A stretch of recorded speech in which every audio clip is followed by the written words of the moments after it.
e hoje vou mostrar-vos quais foram os 6 livros que fizeram o meu mês de agosto.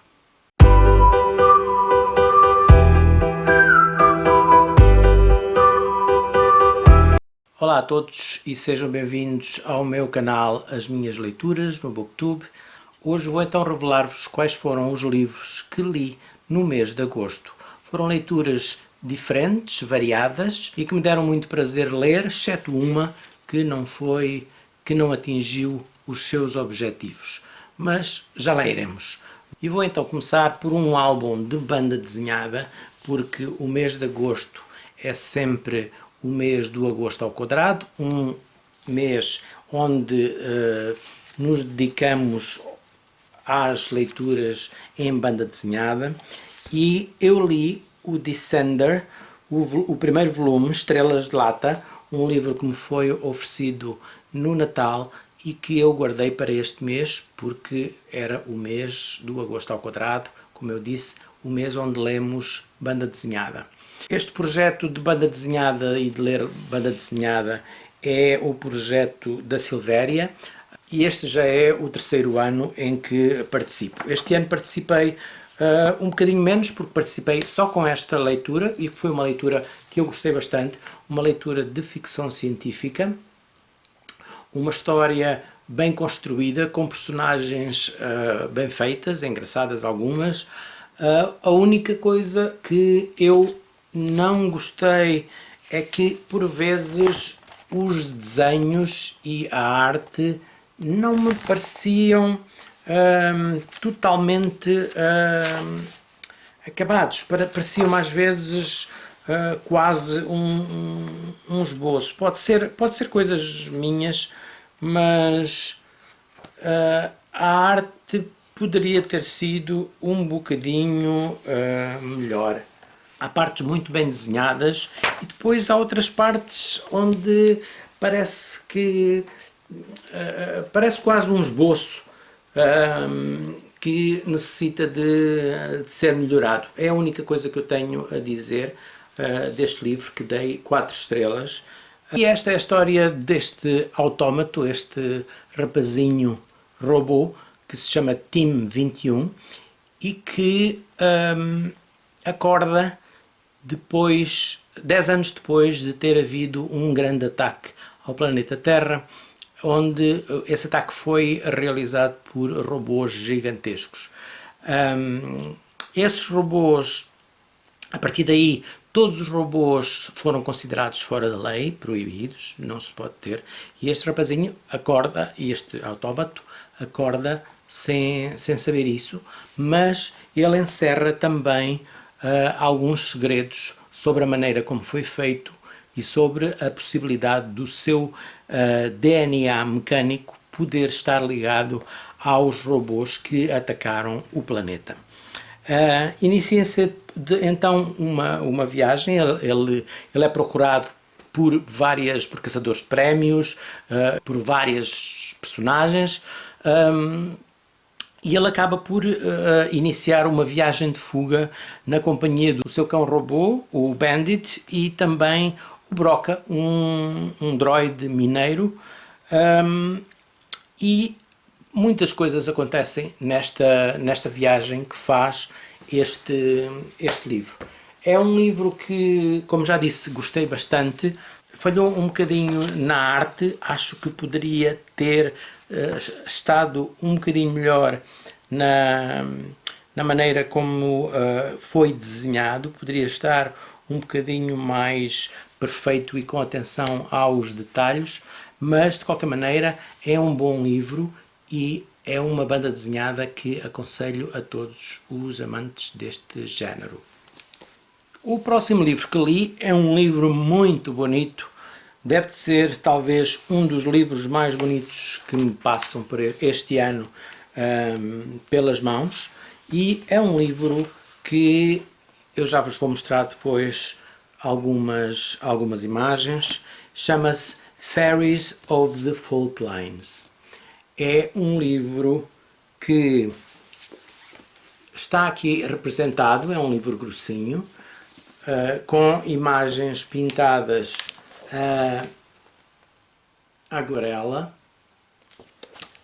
e não tem uma história, mas tem uma história. Digamos que este livro é um guia de campo em que a autora, Iris Compitt,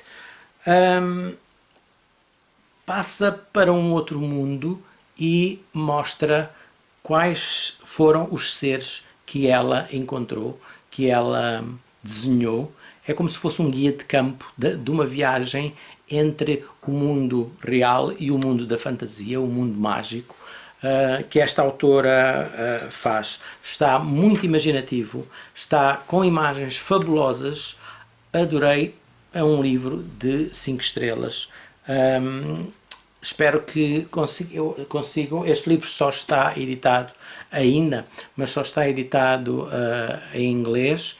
Mas para quem gosta destes tipos de histórias, não deixem de ler, porque é um livro muito bonito e com a descrição das personagens e a maneira como é feita está muito interessante e muito bonita.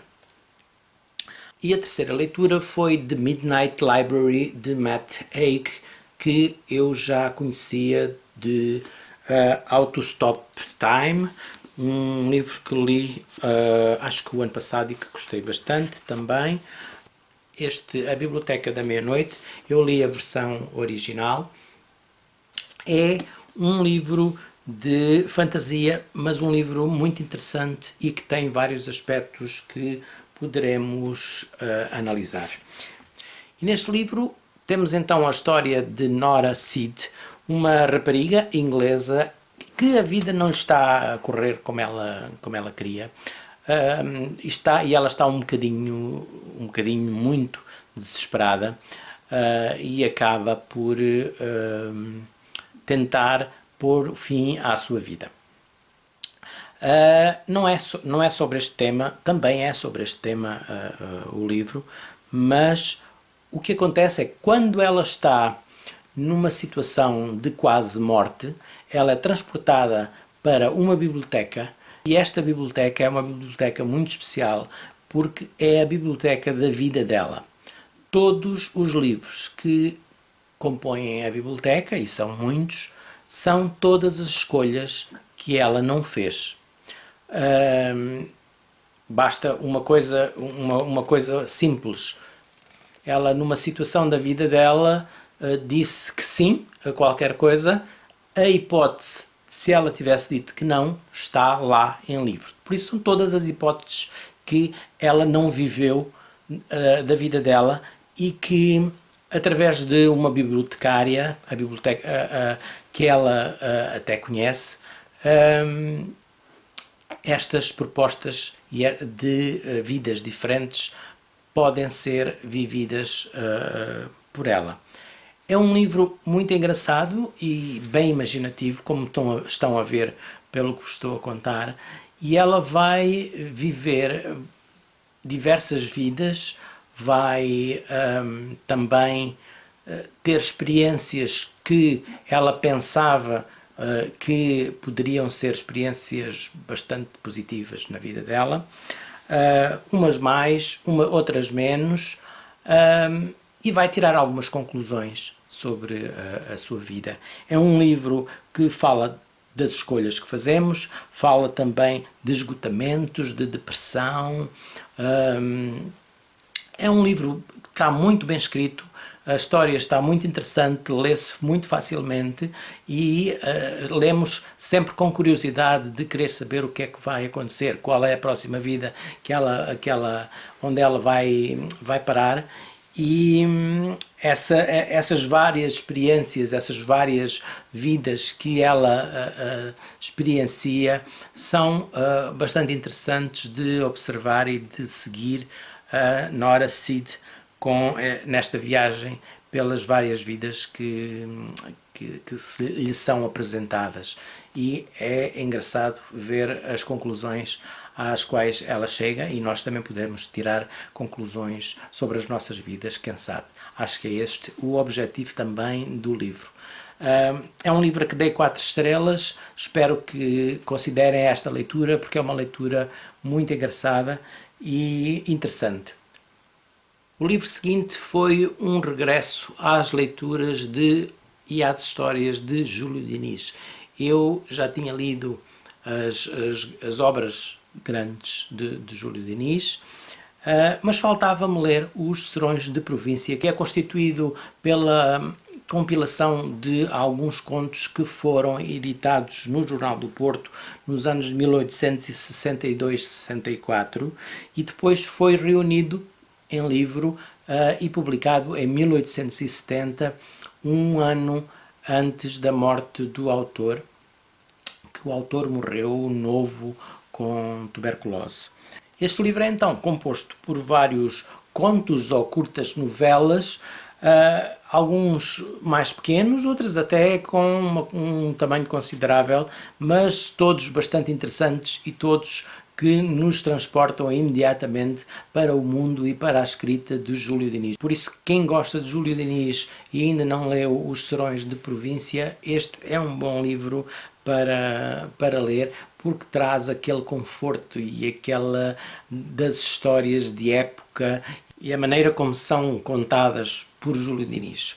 Temos então a história do espólio do Sr. Cipriano, que é a história de um senhor avarento, que tem fama de ser muito rico, e que acaba por morrer sem deixar nenhuma pista para a população da aldeia onde vive sobre se seria ou não rico. A irmã, coitada, é muito pobre e acaba por ter até dificuldade de ter dinheiro para fazer um funeral do Sr. Cipriano, do irmão. E pronto, vamos nesta história descobrir se o Sr. Cipriano era ou não rico, como diziam, se era avarento ou se era só histórias que se contam entre aldeões. Depois temos As Apreensões de uma Mãe, a história que muito bem contada também sobre o papel de uma mãe, quando sabe que o filho está apaixonado por uma rapariga de classe diferente.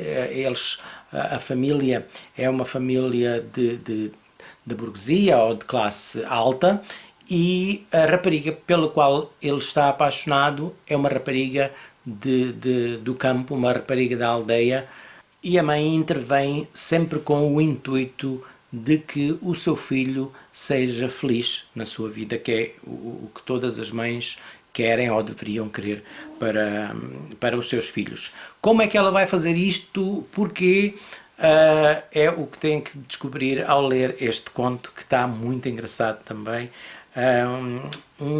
Um conto típico de Júlio Diniz.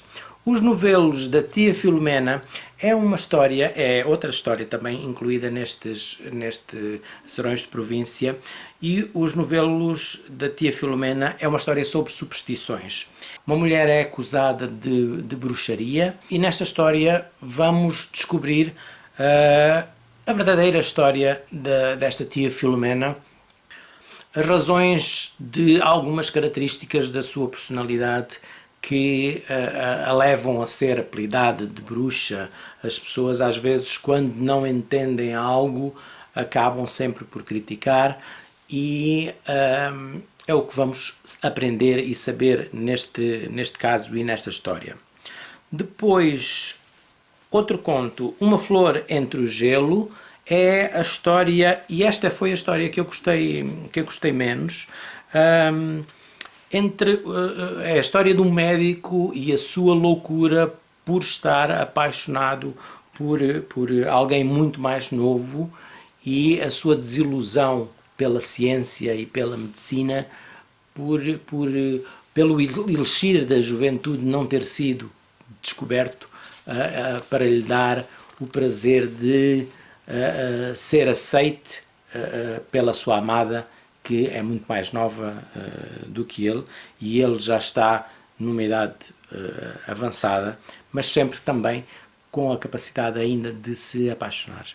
É uma história interessante, para mim a mais fraca do livro, mas interessante também de ser conhecida. Depois, outra história, a última história, que no caso da edição que eu li uma edição em e-book, Foi a primeira história. As histórias não estão por ordem. Esta história tem uma curiosidade de ter sido a primeira novela escrita por Júlio Diniz, quando ele tinha 19 anos, em 1858. Na altura não foi publicada porque o editor não a aceitou para publicação e após a sua morte o pai de Júlio Diniz pediu para que esta história fosse acrescentada aos contos de Serões de Província. Eu acho que o facto de não ter sido editada foi um erro do editor, porque a história até está bastante interessante, tem aquela característica de ser, de ter as... de ter os enganos e os desenganos que muitas vezes também levam a que aconteçam coisas imprevistas na história. E a história chama-se A Justiça de Sua Majestade, é passada numa altura em que a rainha Dona Maria II visita o norte de Portugal. E é uma história sobre relações amorosas, duas relações amorosas em concreto, que acontecem, mas que depois não são desenvolvidas ou não chegam ao seu culminar por situações que impedem que estas relações amorosas aconteçam. E nesta altura, e também por causa da visita da rainha Dona Maria II, vão ter um desenvolvimento engraçado de conhecer e uma história bem pensada, bem construída e muito interessante de ler. Fico com pena de já ter terminado as obras de Júlio Diniz, mas como algumas obras já foram lidas por mim há algum tempo, será com certeza um autor que eu irei revisitar brevemente, porque gosto muito de Júlio Diniz. Li há pouco tempo Uma Família Inglesa e acho que quero reler toda a obra de Júlio Diniz, porque me dá muito prazer, me dá um grande conforto para ler, e acho mesmo que são obras para ler no inverno que se aproxima. Por isso fiquem atentos, porque Júlio Diniz vai outra vez aparecer aqui neste meu canal. O próximo livro que vos vou falar, que eu li também em agosto, foi um livro com o qual eu tinha grandes expectativas, não por conhecer o livro, mas porque várias pessoas que têm canais no Instagram, no Booktube e mesmo algumas críticas davam 5 estrelas a este livro, e eu estava à espera completamente de outra coisa, e houve até mesmo algumas características que me chatearam um bocadinho. O livro é O Infinito num Junco, de Irene Vallejo, uma autora espanhola, e este livro é uma não ficção, é sobre a invenção do livro na Antiguidade e o nascer da sede de leitura. É um livro com algumas curiosidades históricas que eu gostei de conhecer, algumas coisas engraçadas sobre os livros, o aparecimento da escrita, o aparecimento dos primeiros livros, as pedras de argila, depois os papiros, daí o infinito num junco, os livros de seda, os livros de pele, até chegarmos aos livros de hoje. Teve uma grande parte sobre a história da Antiguidade, na Grécia, depois um bocadinho em Roma também, sobre a Biblioteca de Alexandria, que me interessou. E o que é que eu não gostei neste livro, que me fez dar somente 13 estrelas? A maneira como está escrita. Não gostei, não me entusiasmou mesmo nada a escrita. A escritora anda às voltas com o assunto, não faz uma cronologia e nós seguimos e damos um assunto por terminado. Não, somos capazes de andar sempre à volta do mesmo assunto e voltar ao mesmo tema. É uma escrita circular, anda à volta com o mesmo assunto, sem o desenvolver totalmente. Parece que na sua pesquisa ela depois descobriu outra coisa qualquer e volta ao mesmo assunto mais à frente, o que é um bocadinho cansativo e não dá uma perspectiva de cronológica, não dá uma perspectiva de seguimento no livro. Aborreceu-me um bocadinho. Parece que não houve um grande planeamento nem estrutura neste livro. Mistura muito também a antiguidade com o presente. Nós tanto podemos estar a ler sobre a Biblioteca de Alexandria, a Biblioteca de Cleópatra, como depois já estamos a ler coisas sobre a vida da autora, ou coisas que não têm mesmo nada a ver com o assunto. E toda esta divagação às vezes distrai-me um bocadinho e tirou-me também o interesse. Acho que haveria capítulos para tudo, mas isto está tudo um bocado numa misturada muito grande, que eu não gostei. Depois, outra coisa, eu estava à espera que este livro me fosse dar pistas ou me fosse falar de outros livros. Eu já estava a pensar, bem, vou terminar este livro com uma grande lista de leitura, o que não aconteceu, nenhum livrinho ela falou, e dos livros que falou fez uma coisa que eu detesto, que é dar spoilers completos. Ela chega a obras, algumas eu já tinha lido, outras não tinha lido, mas ela em 2-3 páginas resume e conta tudo, especialmente o final, sobre alguns livros. Por exemplo, O Nome da Rosa, ela conta o que é que acontece, quem é o criminoso, porque é que é o criminoso, o que eu fiquei parvo, pasmado. Isso acontece com outros livros também que ela fala, e acontece sem aviso nenhum. Ela, no meio de uma conversa sobre a Grécia, pode meter um livro qualquer que ela conheça, um livro contemporâneo, e conta a história do livro, que me irrita completamente. Eu sou daquelas pessoas que nem lê o que está por trás dos livros para ser uma autêntica surpresa e não me tirar o prazer de descobrir a leitura. E este livro está cheio de spoilers, o que também me irritou. Por isso, não sei o que é que aconteceu. Houve aqui alguma coisa que talvez me tivesse passado ao lado, ou algumas pessoas que leram o livro, se calhar leram o livro na diagonal, e tiraram uma ideia do tema do livro. Eu acho sinceramente estranho não haver ninguém a avisar que o livro contém spoilers. Mas pronto, é o que acontece. Nem toda a gente pode gostar dos mesmos livros.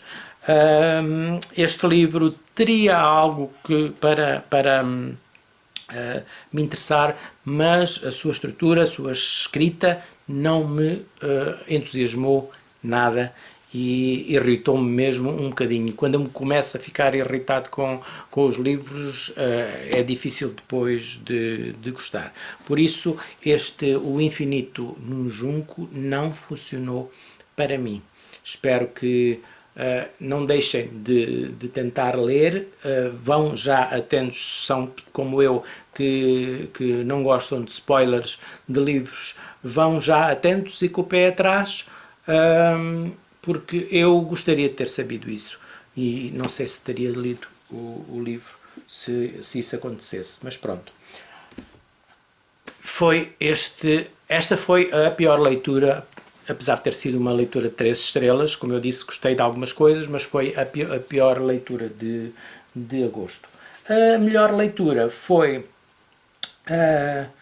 uma leitura, um clássico de Edward Morgan Foster, Howard's End, um escritor que eu queria muito ler este livro e outras obras dele, mas este livro não está traduzido ou foi somente traduzido para uma edição antiga do Circo dos Leitores, que está com o nome A Mansão, um nome por acaso um bocadinho errado, porque Howard's End é uma casa de campo, não é uma mansão, mas pronto, são as liberdades dos tradutores. Eu mandei vir este livrinho de bolso e acabei por ler em inglês. Espero sinceramente que haja alguma editora que pegue nesta obra e lhe faça uma edição. Sei que a ASA editou agora do mesmo autor, reeditou um dos livros da minha vida, que é o Morris, mas este Howard's End só tem aquela edição que já não se encontra à venda. É uma edição do Circo dos Leitores dos anos 90, acho eu, que já não se encontram à venda, a não ser em alfarrabistas. É uma história muito interessante de ler, uma história sobre classes, as classes e os ingleses. É uma história muito inglesa e os ingleses têm muito das diferenças de classes. Howard's End é uma casa de campo e a história também vira toda um bocadinho à volta da casa, porque a casa tem o seu papel na história muito importante e várias partes da história se passam dentro desta casa e é também a casa é dada em herança, uma herança que eu não vos vou contar o que é que acontece com esta herança, mas pronto, é uma casa muito bonita, uma casa de campo fora de Londres e que é uma casa da família Wilcox. Mas as personagens principais não são estas personagens da família Wilcox, são um par de irmãs, as irmãs Schlegel. O nome elas são de origem alemã, familiares alemães, mas são muito inglesas, e elas são duas irmãs muito diferentes, a Ellen e a Margaret, que são diferentes também na maneira de ser. A Ellen é a mais nova, é muito impulsiva, muito idealista, é capaz de várias... age às vezes sem pensar também, é muito, como eu disse, muito impulsiva. A Margaret é um bocadinho mais velha, mais reservada, mais ponderada no seu pensar, no que diz, mas são personagens muito ricas as duas e são personagens que evoluem muito durante esta obra. Depois é a sua relação com esta família Wilcox, e também com um casal de classe baixa, o casal Bass, que elas encontram e tentam ajudar o Sr. Bass, com alguns efeitos tristes para o próprio senhor. Por isso, este livro é sobre as relações familiares, é sobre as relações entre as diferentes classes, entre estas personagens, estes três núcleos, e como essas relações afetam as próprias personagens e depois o evoluir também de toda a história, o aceitar ou não aceitar, a maneira como se olha de cima para baixo nas classes sociais, que nesta altura, em 1800, no início do século XX, era uma coisa bastante importante, como também ainda é agora, mas pronto, nessa altura mais importante seria. Mas é principalmente também um livro sobre a relação entre estas duas irmãs, que é uma relação muito interessante de se ler, que está muito bem descrita, que está muito bem representada nesta obra pelo Edward Morgan Foster, um autor que, se não leram, tenham um bocadinho de curiosidade, vejam os livros. Ele tem bastantes livros conhecidos, uma passagem para a Índia, um quarto com vista, o Morris, que está agora a haver uma leitura conjunta, em que com a saída desta reedição da ASA, várias coisas, e eu irei falar brevemente também mais sobre este autor, porque é um autor também que eu quero ler e reler as obras. O que não está muita coisa editada e traduzida para português, mas tenho sempre, felizmente, a possibilidade de ler os originais. É um livro que também poderia ter entrado naquele projeto de livros sobre casas ou com casas, em que as casas têm um papel predominante, um papel muito importante nas histórias, e eu gosto desses temas, e Howard's Hand é uma história muito bonita que eu aconselho a todos. Se conseguirem ler em inglês, vão pelo original, se não, tentem encontrar a edição do Círculo dos Leitores, A Mansão Howard's Hand, que não se vão, com certeza, arrepender desta leitura. Em inglês há múltiplas edições, esta é uma edição pequenina, uma edição de bolso, que eu gostei principalmente pela capa. Há edições muito bonitas deste clássico. E foram estas as leituras de agosto, um mês que eu gostei do que li. Algumas leituras conjuntas que são sempre benéficas, porque podemos discutir e ver diferentes opiniões sobre o mesmo livro. O mesmo está a acontecer também agora em setembro, mas de setembro falaremos mais à frente. Não se esqueçam, se gostaram deste vídeo, deem um like e cliquem no sininho para se subscrever a este canal. Até à próxima e boas leituras!